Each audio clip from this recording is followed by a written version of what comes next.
नमस्कार प्यारे साथियों, आज की क्लास में हम लोग जानेंगे हिंदी का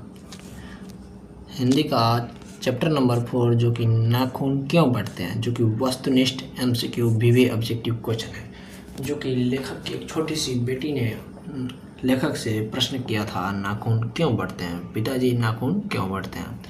चलिए तो आज उन्हीं के बारे में ऑब्जेक्टिव क्वेश्चन देखते हैं, नाखून क्यों बढ़ते हैं, उसका ऑब्जेक्टिव क्वेश्चन जो कि बहुत वीवी क्वेश्चन है। चलिए तो पहला प्रश्न देखते हैं। पहला प्रश्न है, आर्यों के पास क्या था।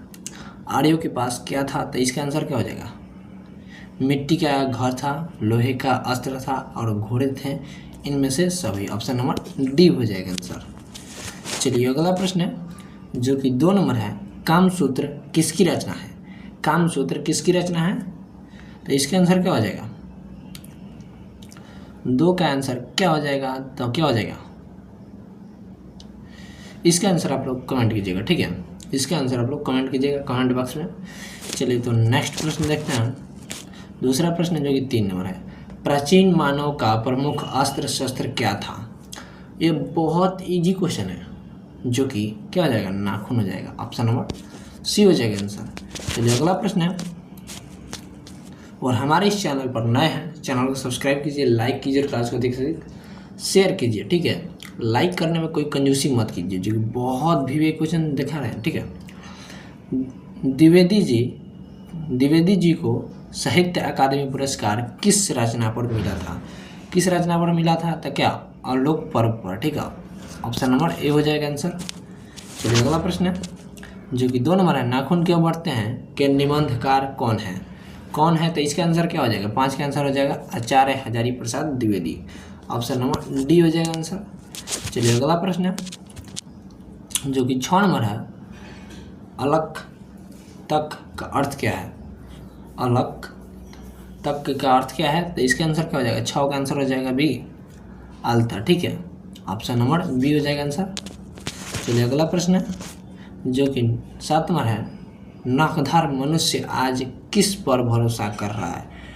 नखधार मनुष्य आज किस पर भरोसा कर रहा है, तो इसका आंसर क्या हो जाएगा। 7 का आंसर हो जाएगा एटम बम पर, ठीक है। ऑप्शन नंबर ए हो जाएगा, एटम बम पर हम लोग विश्वास कर रहे हैं, ठीक है। चलिए अगला प्रश्न है जो कि 8 नंबर है, मनुष्य की मनुष्यता यही है कि वह सबके दुख सुख को सहानुभूति के साथ देखता है। यह तथ्य किसका है। यह तथ्य किसका है, तो इसका आंसर क्या हो जाएगा। 8 का आंसर हो जाएगा आपका गौतम बुद्ध का। ऑप्शन नंबर ए हो जाएगा आंसर। चलिए अगला प्रश्न है जो कि 9 नंबर है, सब पुराने अच्छे नहीं होते, सब नए खराब नहीं होते, ऐसा किसने कहा। ऐसा किसने कहा था, तो 9 का आंसर क्या हो जाएगा, कालिदास कालीराम, ठीक है। ऑप्शन नंबर बी है आंसर। चलिए अगला प्रश्न है जो कि 10 नंबर, आचार्य हजारी प्रसाद द्विवेदी जी का साहित्य की किस विधा में लेखक नहीं है। 10 का आंसर क्या हो जाएगा, निबंध। ऑप्शन नंबर सी हो जाएगा आंसर। चलिए अगला प्रश्न है जो कि 11 नंबर है, कौन सी रचना हजारी प्रसाद द्विवेदी की नहीं है। हजारी प्रसाद द्विवेदी की नहीं है, तो इसका आंसर क्या हो जाएगा। 11 का आंसर हो जाएगा आपका माटी की मूर्ति। ऑप्शन नंबर बी हो जाएगा आंसर। चलिए अगला प्रश्न है जो कि 12 नंबर है, द्विवेदी जी के निर्लज अपराधी किसे कहा है। निर्लज अपराधी किसे कहा है, तो 12 का आंसर क्या हो जाएगा, ए, नाखून को, ठीक है। ऑप्शन नंबर ए हो जाएगा आंसर। चलिए अगला प्रश्न है जो कि 13 नंबर है, कहानी में चंद्र का त्रिकोण दंतुल वर्तुलाकार आकृतियों का संबंध मानव के किस अंग से है, तो क्या हो जाएगा, नाखून से, ठीक है, मतलब नख से है, ठीक है। ऑप्शन नंबर डी हो जाएगा आंसर। चलिए अगला प्रश्न है जो कि 14 नंबर है, नाखून का इतिहास किस पुस्तक में मिलता है। किस पुस्तक में मिलता है, तो 14 का आंसर क्या हो जाएगा, कामसूत्र से। ऑप्शन नंबर ए हो जाएगा आंसर। चलिए अगला प्रश्न है जो कि 15 नंबर, हजारी प्रसाद द्विवेदी ने डी.लेट की उपाधि किस विश्वविद्यालय से प्राप्त की। तो 15 का आंसर क्या हो जाएगा, लखनऊ विश्वविद्यालय से, ठीक है। ऑप्शन नंबर बी हो जाएगा आंसर। चलिए अगला प्रश्न है जो कि 16 नंबर, महाभारत क्या है। महाभारत क्या है, तो 16 का आंसर क्या हो जाएगा, पुराण है। ऑप्शन नंबर बी हो जाएगा आंसर। चलिए अगला प्रश्न है जो कि 17 नंबर है, अनाम दास का पोथा उपन्यास किस लेखक की कृति है। तो 17 का आंसर क्या हो जाएगा? Hazari Prasad Dwivedi. Option number A हो जाएगा आंसर। चलिए अगला प्रश्न है जो कि 18 नंबर है, दधीची की हड्डी से क्या बना था? क्या बना था? तो 18 का आंसर क्या हो जाएगा?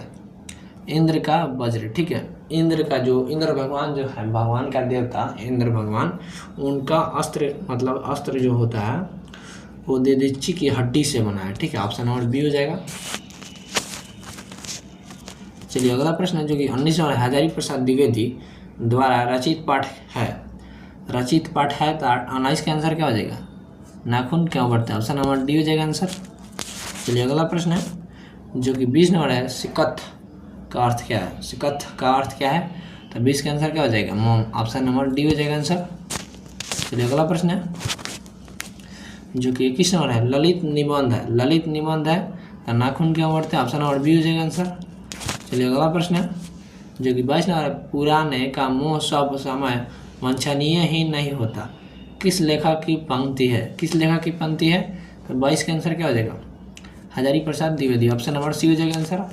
चलिए अगला प्रश्न है जो कि 23 नंबर है, प्राचीन काल में दक्षिण भारत के लोग कैसे नाखून रखते थे? कैसा नाखून रखते थे? तो 23 का आंसर क्या हो जाएगा? छोटे छोटे। ऑप्शन नंबर ए हो जाएगा आंसर। चलिए अगला प्रश्न है जो कि बहुत भी क्वेश्चन है, 24 नंबर, हजारी प्रसाद द्विवेदी का जन्म कब हुआ था? कब हुआ था? 24 का आंसर क्या हो जाएगा? 24 का आंसर हो जाएगा 1907 ईस्वी में। ऑप्शन नंबर सी हो जाएगा आंसर। चलिए अगला प्रश्न है जो कि 25 नंबर है, हजारी प्रसाद द्विवेदी का जन्म कहाँ हुआ था? कहाँ हुआ था? तो 25 का आंसर क्या हो जाएगा? Ballia, Uttar Pradesh. Option number C हो जाएगा आंसर। चलिए अगला प्रश्न है जो कि 26 नंबर है, कौन मनुष्य का आदर्श नहीं बन सकता? कौन मनुष्य का आदर्श नहीं बन सकता है? तो 26 का आंसर क्या हो जाएगा? बंदरिया। ऑप्शन नंबर बी हो जाएगा आंसर। चलिए अगला प्रश्न है जो कि 27 नंबर है, पृथ्वीराज रासो किनका संपादक है? संपादन है किसका है? तो 27 का आंसर क्या हो जाएगा? Hazari Prasad Dwivedi. Option number A हो जाएगा आंसर। चलिए अगला प्रश्न है जो कि 28 नंबर, हजारी प्रसाद द्विवेदी को कब पद्म भूषण की उपाधि से सम्मानित किया गया था? तो 28 का आंसर क्या हो जाएगा? 1957 ईस्वी में। ऑप्शन नंबर बी हो जाएगा आंसर। चलिए अगला प्रश्न है जो कि 29 नंबर है, अशोक के फूल किसकी रचना है? अशोक के फूल तो क्या हो जाएगा? Hazari Prasad Dwivedi. Option number C हो जाएगा आंसर। चलिए अगला प्रश्न है जो कि 30 नंबर है, लेखक के अनुसार मनुष्य के नाखून किसके जीवंत प्रतीक है? तो 30 का आंसर क्या हो जाएगा? 30 का आंसर हो जाएगा वास्तविक वृत्ति के। ऑप्शन नंबर सी हो जाएगा आंसर। चलिए अगला प्रश्न है जो कि 31 नंबर, हजारी प्रसाद द्विवेदी की मृत्यु कब हुई? कब हुई? तो 31 का आंसर क्या हो जाएगा? 31 का आंसर हो जाएगा 31 का क्या हो जाएगा? 1979 ईस्वी में। ऑप्शन नंबर ए हो जाएगा आंसर। चलिए अगला प्रश्न है जो कि 32 नख यानी नाखून किसका प्रतीक है? किसका प्रतीक है? तो 32 का आंसर क्या है? पशुता का। ठीक है, ऑप्शन नंबर बी हो जाएगा आंसर। चलिए अगला प्रश्न है जो कि 33 नंबर, सहजात वृत्तियाँ किसे कहते हैं? सहजात वृत्तियाँ किसे कहते हैं? 33 का आंसर क्या हो जाएगा? अनजान स्मृतियों को। ठीक है, ऑप्शन नंबर बी हो जाएगा आंसर। चलिए अगला प्रश्न है जो कि 34 नंबर, द्विवेदी जी से किसने पूछा था नाखून क्यों बढ़ते हैं? तो आपको शुरू में ही बताए हैं किसने पूछा था। इसका आंसर आप कमेंट कीजिएगा। ठीक है, इसका भी आंसर आप कमेंट कीजिएगा। चलिए अगला प्रश्न देखते हैं। अगला प्रश्न जो कि 35 नंबर, नाखून क्यों बढ़ते हैं? पाठ में बूढ़े ने सबसे बड़ी चीज़ किससे माना? किसे माना? तो 35 का आंसर क्या हो जाएगा? प्रेम। ऑप्शन नंबर ए हो जाएगा आंसर। चलिए अगला प्रश्न है जो कि 36 नंबर, किस देश के लोग बड़े बड़े नख पसंद करते हैं? किस देश के लोग? तो क्या हो जाएगा? गौड़ देश के लोग। 36 का क्या हो जाएगा? गौड़ देश के लोग बड़े बड़े नाखून पसंद करते हैं। चलिए अगला प्रश्न है जो कि 37 नंबर, पुराने का मुँह सब समय वांछनीय ही नहीं होता, यह किसका आंसर है? तो 27 का आंसर क्या हो जाएगा? 27 का क्या हो जाएगा? 27 का नाखून क्यों बढ़ते हैं? ऑप्शन नंबर ए हो जाएगा आंसर। चलिए अगला प्रश्न है जो कि 38 नंबर, देवताओं का राजा से किन्हें संबोधित किया जाता है? किन्हें संबोधित किया जाता है? तो 38 का क्या हो जाएगा? इंद्र को। ऑप्शन नंबर सी हो जाएगा आंसर। चलिए अगला प्रश्न है जो कि 39 नंबर है, हजारी प्रसाद द्विवेदी की मृत्यु कहाँ हुई? कहाँ हुई तो क्या हो जाएगा? दिल्ली में हुई थी। ऑप्शन नंबर डी हो जाएगा आंसर। चलिए अगला प्रश्न है जो कि 41 नंबर है, सॉरी 40 नंबर है, महावीर हजारी प्रसाद द्विवेदी का जन्म कब हुआ? कब हुआ था? तो 40 का आंसर क्या हो जाएगा? 1864 ईस्वी में। और हमारे इस चैनल पर नए हैं, चैनल को सब्सक्राइब कीजिए, लाइक कीजिए, क्लास को अधिक शेयर कीजिए। फिर मिलता है नेक्स्ट वीडियो में, तब तक के लिए जय हिंद।